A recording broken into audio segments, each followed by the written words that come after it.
This video is going to be another stock market analysis video, and here are the 10 stocks na pag-uusapan ko sa video na to. So before we go to the individual stocks, pag-usapan muna natin yung PSEI para sa overall market conditions.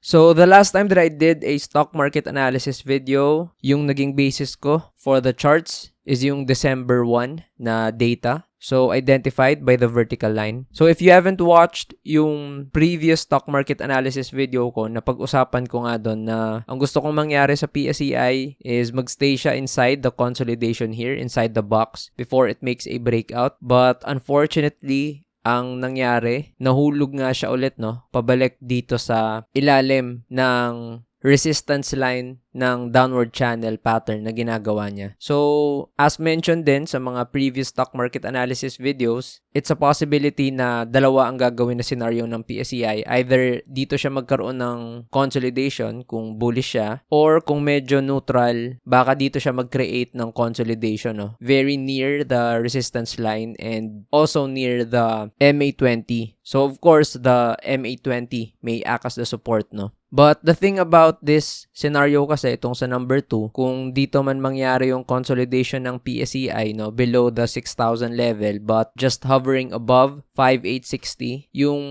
nakikita kong possible issue dyan is kung magtagal yung consolidation dito, baka mahulog yung PSEI, no? And sundan niya pa rin itong ginagawang downward channel pattern. So that could indicate na pwede tayong bumalik ulit ng 5.6 to 5.7 levels. So, that's why ito talaga yung preferred ko na gawin yung consolidation, no? So, ibig sabihin, the best thing that the PSEI can do sa following trading days or following trading weeks is to create the consolidation dito na lang, no? Basta hindi siya mahulog below sa level na to. So, syempre, the optimistic scenario dapat dito. Pero since nahulog siya, no, mukhang mas applicable na ito yung gawin niyang scenario. So, let's see in the coming days or weeks, no, kung saan ba talaga balak ng PSEI mag-create ng base niya moving forward. So, of course, since the PSEI had a sell down, no, for December 3 na trading day, of course, you'd expect na maraming mga names or mga issues na magkakaroon ng mga negative na galaw or magkakaroon din ng bentahan. So, for the first stock na pag-uusapan natin, that's JFC or Jollibee Foods Corporation.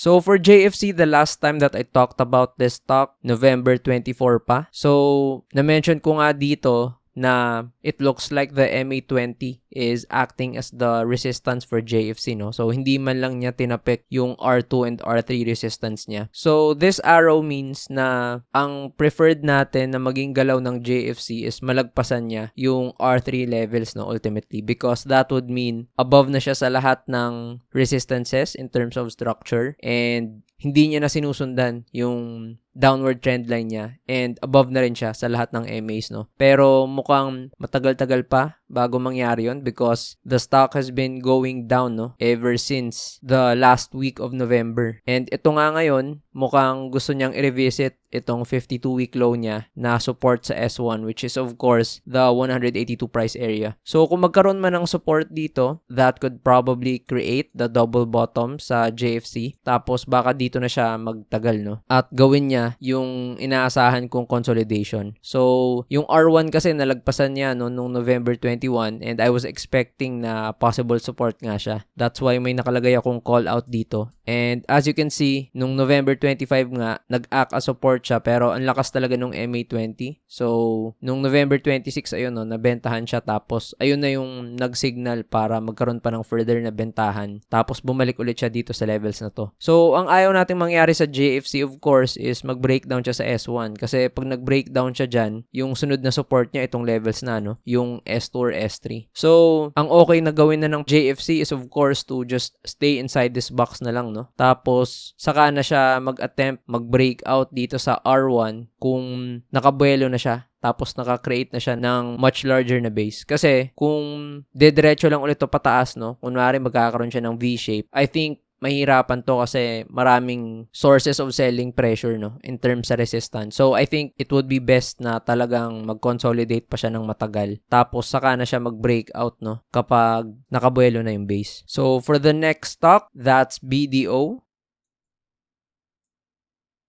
So for BDO, the last time that I talked about the stock, November 18. So nung period nga na to, it was moving towards a downward channel pattern also, or you can probably label it as a falling wedge din. And yung gusto nga nating mangyaring move sa BDO is much like yung JFC, no? That's why naglagay ako dito ng arrow na dapat, no, makalagpas na yung BDO sa R2 levels. So dapat umabot siya dito above 133. Kaso ang ginawa niya, nakapag-breakout nga siya dito sa downward channel pattern niya, pero nagre-resist yung R2 levels, no? So as you can see, na-plot ko dito yung R2, tapos dyan talaga nahihirapan tumaas yung stock. And nagke-create nga lang sana siya ng consolidation, so okay sana yun. So dapat nga nag-create lang siya ng consolidation, tapos dito na siya mag-breakout, no? Pero unfortunately, hindi nangyari yun at nahulog pa nga yung stock. So I'm going to remove itong pattern na ginagawa niya, because I think it's not creating a downward channel anymore. But I'm still going to retain itong downward trend line niya, no, na ginagawa. So this just means na BDO can again revisit itong levels ng support niya, no, sa S1 and S2 levels. So at current levels, this is just about a 3.77, so less than 4% drop. So hindi ako magugulat kung aabot dyan yung BDO kung magkaroon pa ng further na bentahan sa PSEI. So I think the optimistic scenario already for BDO is kahit bumalik na lang siya ulit dito sa loob ng consolidation na to, no? So ito yung dapat niyang gawin na move, makabalik siya dito above ng MA20 and then eventually breakout. Kasi kung hindi niya to gagawin, no, this trading week, mataas yung chance na i-revisit niya nga ulit itong S1 or S2 support niya. So ayun dapat yung gawin na move ng BDO for the remainder of the trading week. So next up, CREIT.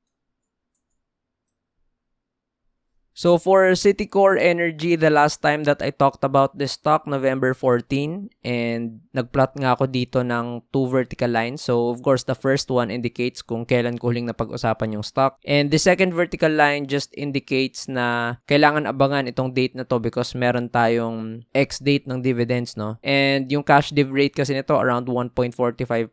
So alam nyo naman, whenever I talk about dividends or X date, no, kung ano yung percentage ng cash div rate, you can expect na the stock can drop to that level as the price adjusts because of the dividends. So, yung in-anticipate nga natin sa CREIT is maglalaro lang siya dito sa levels ng consolidation, no, between S1 and R1 up until the stock moves either pataas, no, kung lumakas yung buying pressure or lumakas yung selling pressure tapos mag-breakdown siya. So in this case, ang nangyari nga yung CREIT is tumaas siya, no? So nalagpasan niya itong R1 na levels. So ang sunod na resistance level ng CREIT is itong R2, which is around 3.74, no? And sabi nga natin, December 10, yung X date is around 1.45%. So halimbawa, andito lang yung prices ng CREIT by the time na magka-X date. So ibig sabihin, we're just going to plot a 1.45% drop here. So ibig sabihin, pwede siyang pumunta sa level na to, no, around 3.59. Or kung sabihin natin magka-overshoot ng onte, no, around 2% drop, ibig sabihin pupunta siya dito. So hindi na rin masama for CREIT because that simply means na magiging above na siya ng support level, no? Kasi yung 3.53 tapos 3.56 na previous resistance, yung mangyayari dyan ngayon is magiging na siyang support, no? So magiging na tong S1 and yung 3.56 is going to be the range na rin. So ibig sabihin, support na yung level na yan. So, it's definitely good for CREIT na in the coming days, dito na lang siya magstay para pag nagkaroon ng onting selling because of the X date, at least hindi niya mabubutas yung support level. So, syempre, that means yung S1 level magiging na tong S2. And of course, the S2 will become S3. So, R2 levels natin ngayon magiging ng R1. And I'm going to plot here sa 3.93 yung R2 resistance, no? Which is of course the 52-week high also. So, I guess yun na yung pwede nating abangan na magiging galaw ng CREIT, no? Moving forward, pwedeng dito na siya mag-create ng consolidation just above the S1 and below the R1, no? So, again, dito natin makikita kung anong gagawin ng CREIT. Kung enough pa ba yung buying pressure para matulak siya above R1, or will selling pressure overcome buying para mag-breakdown siya sa S1 and find another support level here sa S2, or baka mag-create siya ng another consolidation around this area. So let's see kung anong gagawin ng CREIT after the X date. So next up, Ayala Corporation. So for Ayala Corporation, the last time that I talked about this stock, November 18 pa. And as you can see, ang ina-anticipate nga natin na move for Ayala Corp is it's gonna stay sa loob ng consolidation na to. So ginawa naman niya yon for several days from November 18 towards November 26, no? Dito lang siya sa loob ng box. And mas mataas nga yung chance actually na magkaroon siya ng breakdown, no, pag nagkabuhusan sa market. That's why I plotted an arrow here na magbe-breakdown siya sa S1. But fortunately, nagkaroon ng rally sa market, naka-recover yung Ayala Corp and nabutas pa nga niya yung MA20, no. But as you can see, naka-encounter siya ng selling dito sa may R2 levels, no, which of course represents the resistance after R1. And nagkabuhusan kanina, nagkaroon ng bentahan, but as you can see, nagkaroon ng support sa Ayala Corp at hindi niya nabutas yung MA20 and itong previous range high niya, no? So, syempre, the reason for that is because since resistance nga yan, syempre, yan ay magiging support. So, that just means na ito na yung S1. And syempre, yung S1, yan ay magiging S2 ngayon. And of course, the S2, which is a multi-year low na that I was able to plot sa last time na napag-usapan ko siya, syempre, S3 na yan. So, of course, for this R2 level, syempre, gagawin ko ng resistance yan. And then, the R3, of course, it's going to be your R2. And R4, gagawin kong R3 yan. So, this just means that, gaya ng sabi natin kanina, if the PSEI makes a consolidation, so I'm expecting that Ayala Corp, no, one of the biggest blues na part ng index, will just move inside S1 and R1 levels up until the market decides whether it's gonna break out from that resistance level or break down sa S1, no? So, if the market moves higher, you can expect potentially that Ayala Corp can also move past 480 level. Pero kung magkakaroon pa ng further na sell down sa PSEI, no, if we're gonna go back sa previous base natin, no, yung below 5.7, then it's not surprising kung mabubutas ng Ayala Corp yung S1 support niya along with the MA20. So, next up, Mega World. So, for Mega World, the last time that I talked about this stock, no, medyo matagal na. So, around October 15 pa. And na-plot ko nga dito yung mga significant price levels niya. So, for Meg, the support during this period was this level here, yung 1.88, because ito kasi yung previous resistance niya eh. So, the support is so strong that hindi na umabot yung prices sa level na yun and dito lang siya umabot sa 1.90, no? So, halos 2 ticks above lang the support, nakapag-create ng double bottom yung Mega World, no? So, this means that the 1.88 to 1.90 level could act as a very strong support area, no, moving forward. And mabuti naman na yung R1 and R2 levels, no, nalagpasan niya lang, nagkaroon lang ng resist for about 1 to 2 days, pero after nakakabuelo yung stock, tapos tumataas siya. So, I'm going to remove these levels already. And itong R2, I'm going to treat this as the current S1 for the stock. So, yung level niyan is around 2.02.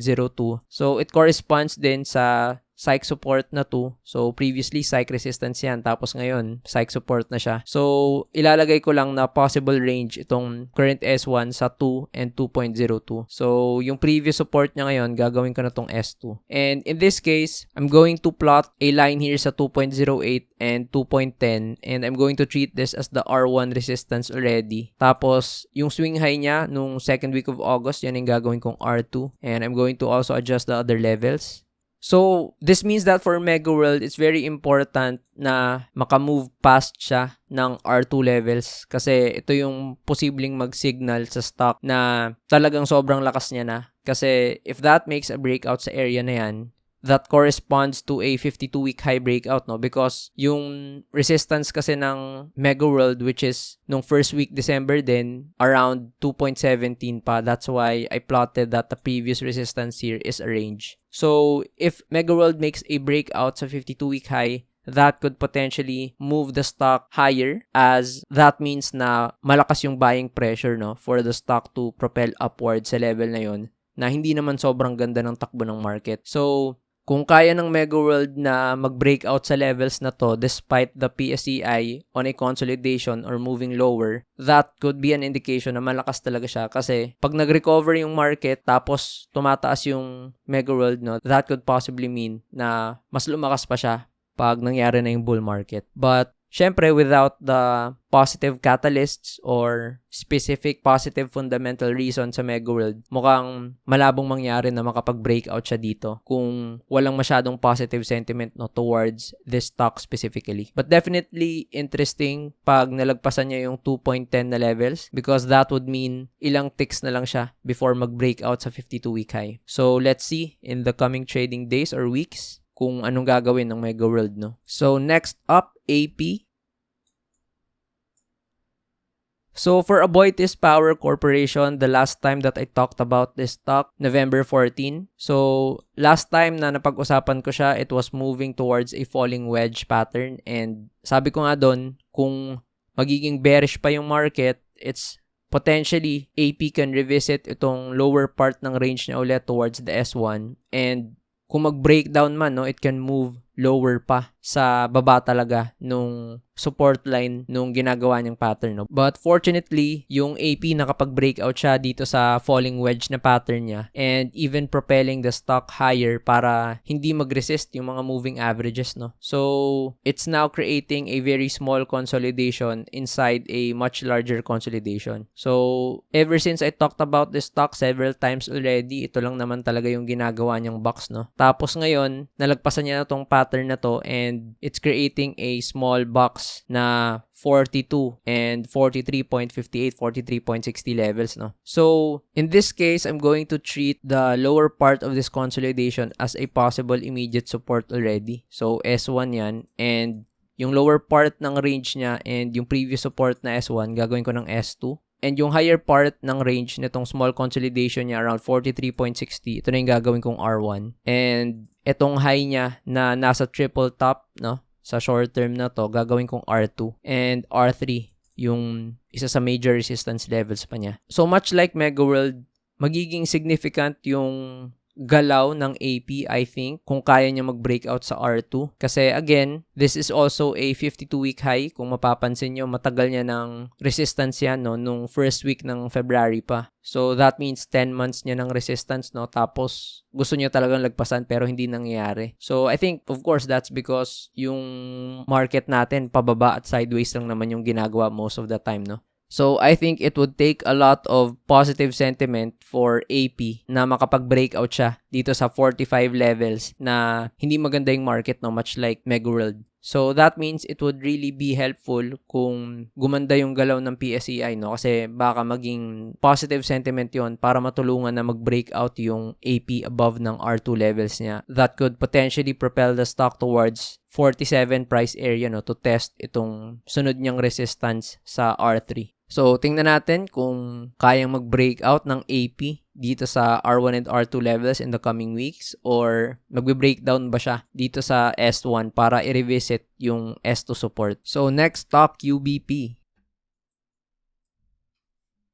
So, for Union Bank, the last time that I talked about the stock, October 3. So, around 2 months ago pa. And during this period nga, ang dami kong na-plot na levels na significant for UBP because syempre, since the stock is on a downtrend, you'd expect na dadami at dadami talaga yung mga resistance levels niya. But one of the most important things na na-plot ko dito sa UBP is yung downward channel pattern na ginagawa niya, no? So, wala nga siyang ibang ginawa, no? For the whole month of October, bumaba talaga siya ng bumaba. And even towards the second week of November, no? Sinusundan pa rin niya yung downward channel pattern. Tapos, nabutas niya nung November 11. And now, it's creating a consolidation around this area. So, nagkaroon naman kahit papano ng support sa S2 levels niya. Pero yung S3 talaga walang nangyari, no? So, tatanggalin ko na tong S3 and I'm going to plot a line here because I think this is going to serve as the resistance ngayon for UBP. Tapos, tatanggalin ko na tong S2 and tatanggalin ko na rin itong S1 levels niya. And I'm going to replace this as R2 as the possible resistance, no? So, tatanggalin ko na tong mga ibang resistance areas dito since medyo malayo pa naman. I'll just replot them moving forward sa mga potential na pwedeng puntahan ng UBP. Kasi hindi naman ako nag-expect na pupunta above 30 yung stock na to unless may sobrang gandang news, no? Kung walang hype or walang sentiment, I think the stock is just gonna move below 30 price area or even lower. So, tatanggalin ko na rin tong chart pattern na ginagawa niya kasi ito na yung ginagawa niya ngayon, eh. So, for UBP, if the stock moves lower at mag-breakdown siya dito, Kasi ito na yung current S1 niya ngayon dahil dyan nagkaroon ng swing low. Now, let's see towards the left kung ano yung potential na S2 support. So, andito tayo sa chart ng around 2020 to 2021 and as you can see, ayun pala yung reason kung bakit nagkaroon ng swing low sa 26. So, ito pala yung pandemic lows niya. So, basically, nag-bounce siya sa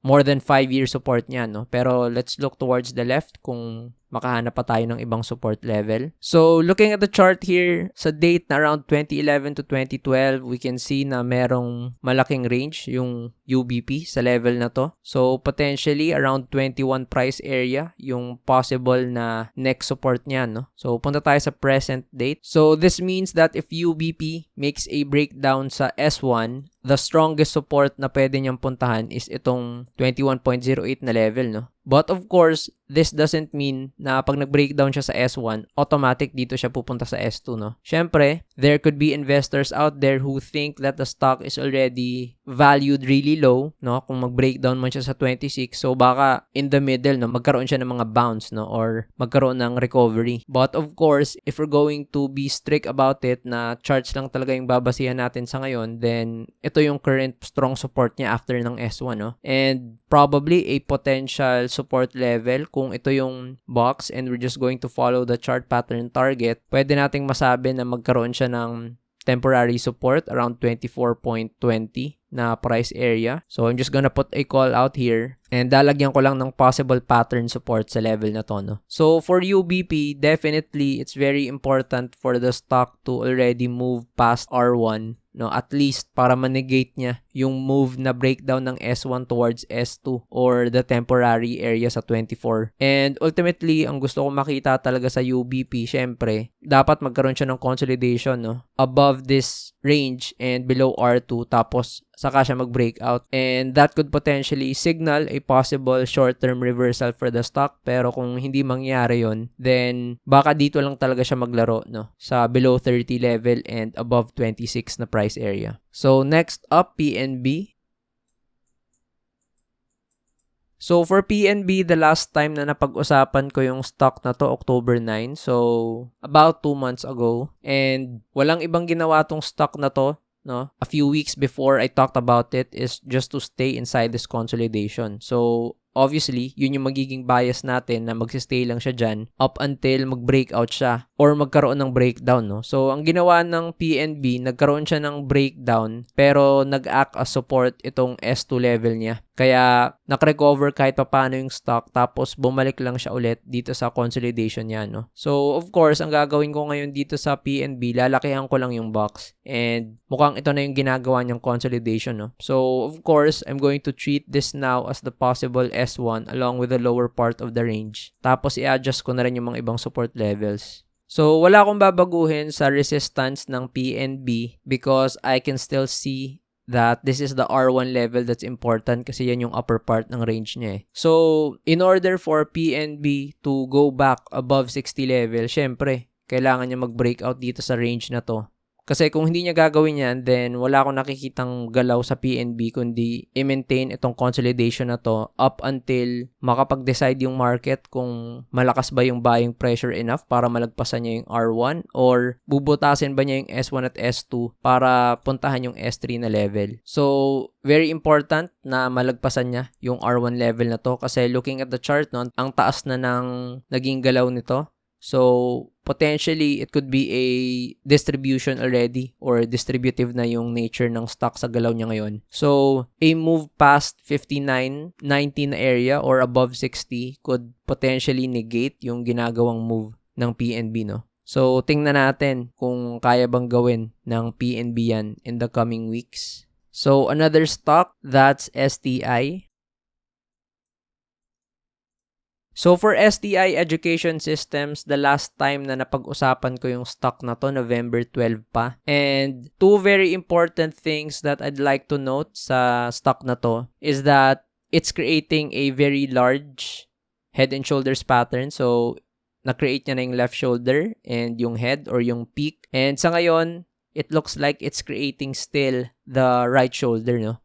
And you can see na meron akong na-plot dito na neckline. So, ito kasi yung magiging basihan kung mag-move lower na ba yung stock pag nagkaroon siya ng significant breakdown dito sa neckline, no? Kaya kung mapapansin nyo, may ginawa akong arrow dito kasi this is a significant price level because if STI moves above 1.54, pwede nating masabi na nanenegate niya na slightly yung ginagawang pattern, no? So, it's very important na tumaas siya dito. Tapos, dito na siya mag-create ng consolidation para hindi matuloy yung ginagawa niyang pattern. Kasi, pag nagkaroon ng breakdown dito sa neckline, last support level na itong S1 and S2, no? So, pag nabutas niya tong neckline and these important support levels, then it's not surprising na pumunta pa yung STI towards the S3 price level and possibly even breakdown sa level na to, no? Kasi, may nakikita tayong malaking head and shoulders na pattern. And pag natutuloy itong bearish pattern na to, talagang nakikita natin na nagda-drop ng sobra yung mga prices ng mga stocks, no? So, it's very important that STI Education moves past the R2 levels para manegate yung ginagawang pattern and para may potential siya na puntahan yung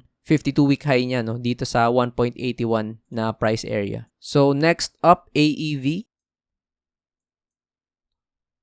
So, for AEV, medyo matagal na since I talked about the stock. So, September 10 pa. So, that's about 3 months already, no? And kung mapapansin nyo, I've already plotted a lot of arrows here, no? Pointing from this level to this level and then this lower price area towards this level. So, ang na-mention ko dito during that period na napag-usapan ko siya is that magiging mahirap or makapal na resistance itong 33 price area, and the reason for that is because AEV was creating a consolidation here, no? Tapos, kung mag-move higher siya, yung mga nakasalo dito sa ilalim will already be up ng 13% or nearly 14%. Tapos, may mga pwedeng magbenta dito ng break-even or magkaroon sila ng cut loss, no? Kasi syempre, yung mga nakasalo around this level, magiging down na lang sila ng 7%, 8%, no? So, posibleng mag-cut sila dyan. So, magkakaroon ng increased selling pressure around this level. And also, to note, meron pang MA100 na nakaabang. So, of course, as expected, mukhang nahirapan nga talaga yung AEV. Tapos, sumabay pa na down yung market during this period. So, nagkaroon talaga ng bentahan, no? And pagbaba nga niya, nag-support pa naman yung S1 na price level as we can see here. Pero talagang nahirapan talaga siya, no? Nung first week ng November. Tapos, dire-diretso talaga siya pababa. So, ngayon, yung AEV is already on a short-term downtrend, medium-term downtrend, and even possibly a long-term downtrend, no? So, ang gagawin ko ngayon, I'm going to delete all the drawings and I'm going to update it from scratch para mas maging clear kung ano yung possible na ginagawa niyang pattern sa ngayon. So, pwede nating masabi that AEV is creating a falling wedge na pattern. So, ito yung point A ng resistance line niya. Tapos, ito yung support line, no? So, ayun yung point A support and point B na support. So, basically, ang gusto nating mangyari sa AEV is that makalabas siya dito sa pattern na to. Kasi kung hindi niya lalagpasan yan, pwedeng sundan niya yung prices na to. And this basically means prices can go below 23 price area kung hindi pa siya makakalagpas sa pattern na to, no? So, ngayon, ang lowest na napuntahan niya in terms of the 52-week low is yung 23.90. So, ito siya. So, of course, this means ito yung S1 support. So, tingnan natin towards the left kung ano yung potential S2 support niya pag nabutas yan. So, we're here sa chart ng AEV, no, between 2010 and 2011, and as we can see, merong previous range sa AEV around this area na previous resistance tapos naging support, no? So, kaya pala crucial support level yung nangyari dito around 23.90. So, this basically means that the 21 price level could be the potential next support, no? Or S2. So, ibig sabihin, pag nabutas pa tong 23 level, pwede siyang pumunta dito sa 21 na price area. So, that simply corresponds din nga with the lower part of the falling wedge, no? So, ibig sabihin, hindi talaga ideal na mabutas pa yung S1 support kasi ito yung next na support na malakas, yung S2, no? So, kung resistance naman, can definitely plot this level kasi sobrang daming support dito. So, by means of role reversal, of course, magiging R1 resistance na to ng AEV. So, So, pag nag-breakout man yung AEV, mukhang makapal din yung resistance na R1 kasi nakaabang na agad yung MA50 doon, tapos yung MA100, no? So, in order for this move to get negated, I think the crucial area kung saan kailangan makalagpas ng AEV is 30 na price area, no? Meron din tayong mini swing high sa level na to. So, ito yung R2 na price area. So, basically, AEV needs to at least make a breakout sa labas nitong pattern and kahit dito na lang siya mag-create ng consolidation, no? And then test the R2 resistance to break. And that could potentially lead to a short-term reversal for the stock kung kaya niyang gawin yun. Pero kung hindi, then it's a possibility na sundan niya lang itong pattern na ginagawa niya at i-revisit niya ulit yung S1 support. So, ayun lang, that ends the stock market analysis video. If you want to watch my other videos talking about specific stocks like SEC, just click towards the right. And if you found value sa video na to, make sure to click that like button and don't forget to subscribe to this channel. Ayun lang, and thank you for watching this video.